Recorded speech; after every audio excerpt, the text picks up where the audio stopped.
Hello guys, welcome back to the channel simple couple ব্লগে তোমাদের সবাইকে স্বাগত। অনেক দিন পর আজকে আমি ব্লগ করতে স্টার্ট করছি, কারণ ইচ্ছে করছে এখন আবার ব্লগ করতে। দেখি তোমাদের থেকে কেমন রেসপন্স পাই বা তোমরা কী ধরনের ভালোবাসা দাও, সবই ডিপেন্ড করছে তোমাদের উপরে। তোমরা যদি চাও তাহলে আমি ব্লগ করব। প্রথমেই তোমরা কমেন্ট করে জানিয়ে দাও যে আমি ব্লগটা কন্টিনিউ করবো কি না। তো চলো আজকে স্টার্ট করি।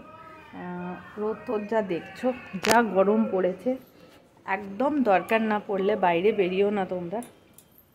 দেখো ফুল গাছ, রোদ মানে যা হয়েছে। কম্বলটা আমি কালকে কেচেছি, রোদে দিয়েছি, এখনও শুকায়নি, কালকের থেকে শুকাচ্ছি।